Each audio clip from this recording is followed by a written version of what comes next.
I'll begin with something familiar. Suppose there is a figure in your mind whom you think is really popular, whom you think appears online, on TV screens, everywhere that is visible to you. Someone who is big, someone who is grand, and someone who you think is powerful. So, is visibility really directly proportional to being powerful?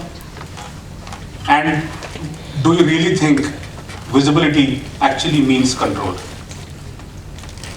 We live in a world wherein we are meant to see that if you are visible, you lead. If you are powerful, you lead. And most importantly, if you are at a platform where you are directly speaking to your audience, is something that leads to being powerful. Let me tell you otherwise. That's not the case. I have in my career encountered people who are visible, who are powerful, and most importantly, who are not just there to be seen. There is a reason behind it. Celebrities, diplomats, ambassadors, you name it. Every move of theirs is calculated. They are not in charge of it, more often than not.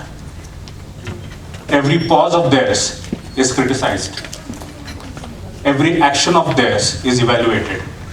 So is being visible really being powerful? I don't think that's the case. So what is the case? It is the equation of being in power. It is the equation of being in the right position than being visible, in my opinion. In this particular world, visibility is something that is not earned. Visibility is something that is granted to you.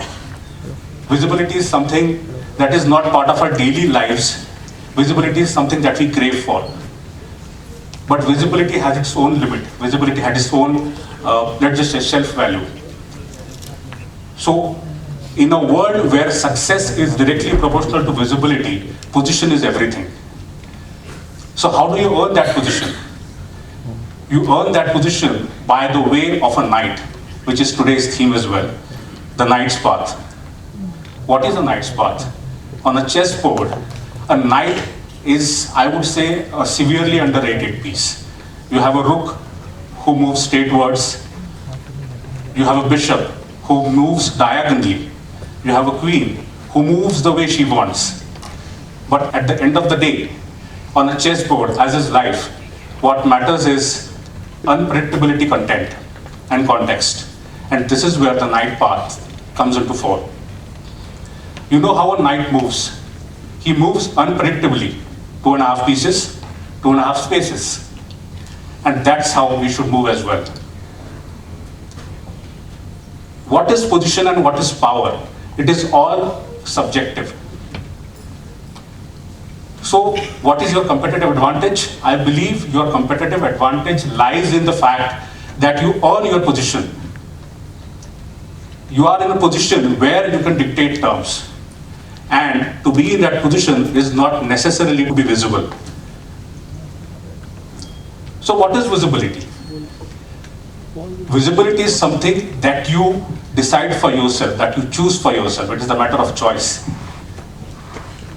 Regardless of the career that you occupy, be it public relations, be it advertising, be it engineering, even medicine, it is the position which matters. And it is the position which actually decides your success ratio. I, in my career, have seen people who don't know what they speak more often than not. This is not to criticize them. It's just that they are in a position which is dictated by others. And we should not be in a position which is dictated by others. So what is the end game? The end game lies in the fact that position is not directly proportional to visibility. And therein lies the concept of leadership as well. A leader is not always the person who leads from the front, who's seen on the front. He may fight on the front, but he doesn't have to be visible on the front.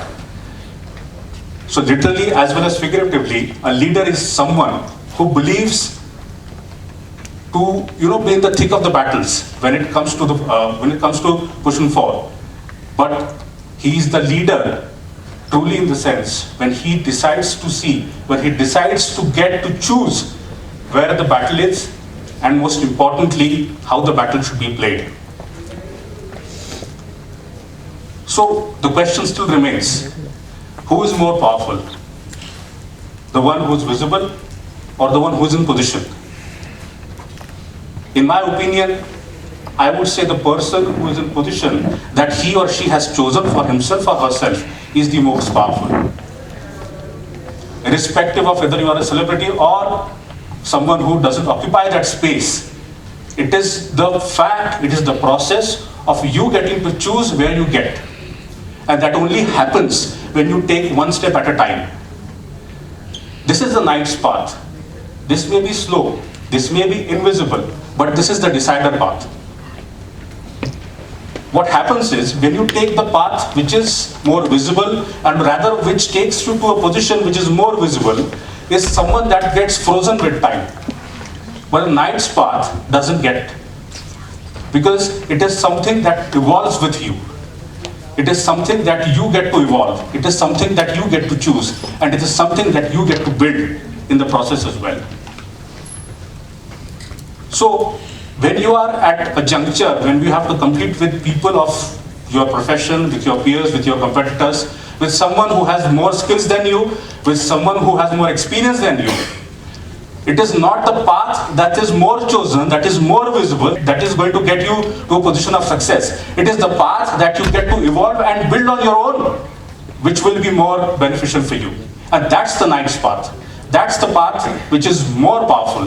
That's the path which is not visible and yet more powerful. That's the path which is directly proportional to the success that you crave. So question is half answered here. So you get to choose a path. You get there of your choosing. You have an option of whether to remain in that particular position of being visible or go ahead or go backward rather, and to be in a position of power. So power and position in this context are, I would say, complementary to each other. So what happens is, when you are thinking from a perspective of visibility, you are limiting yourself. You are limiting yourself because you don't get to dictate terms on your own. And whether you are a leader, you are a team leader or a team player, it is the position which matters the most. Some of us believe that it's a team player who dictates terms, who has to have the last word, which is true. But a real team player knows his position, most importantly. His position is something that all his team players, including the team leader, adheres to and respects. So if you are truly in a position of, let's just say, power, you don't have to be a team leader necessarily. You can still dictate terms from behind the curtains.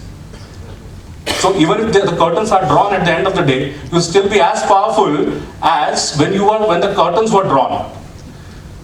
International politics, I've encountered with ambassadors, I've encountered with diplomats, celebrities. What they have to do is execute. What they have to do is execute what is known to them. But a real player of position knows how to execute because he gets to choose. So when you are occupying a position, when you are pursuing a career, see to it that you know where you are headed. See to it that your, let's just say, your self-esteem is not directly dependent upon the concept of position, the concept of power, or the concept of visibility. See to it that your self-esteem is directly proportional to being not seen and yet being powerful. And that's why visibility is not definitely directly proportional to being powerful and not directly proportional to being in control. So what is control? Is it really getting to do things the way you want? Not necessarily. Sometimes you need to cede something to get something. So on a chessboard, if you know, you have to sacrifice a piece. On a chessboard, you need to sacrifice a piece of your choosing.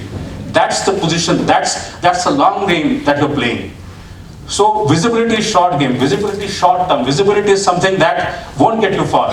But the concept of position, the concept of getting to choose your position is the longer game. It is the end game. You will have to grind hours, you will have to grind for hours, you will have to be in a position of undermining, you will get undermined, you will get at times ridiculed. But when push comes to shove, when catastrophe arrives, when you have to take the decisions, when no one is near or most importantly, willing to take the decision of your benefit, when comes the crunch situation, when comes the catch-22 situation, you will be the person who will take the decision, because you have carved your own way. You have thought your own way. You've chosen your position of control. It may not mean you are visible. It may not mean that you are celebrated all the time. But it definitely means that you will get to have the last word. And that, in my opinion, is the true position. What is the way ahead? The way ahead, in my opinion, the world is changing rapidly. Be it World Economic Forum, be it the United Nations, be it any international forum.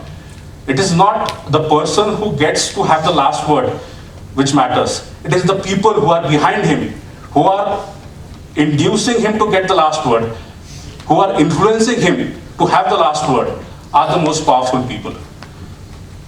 So if the world is an auditorium, you don't have to be in the first row.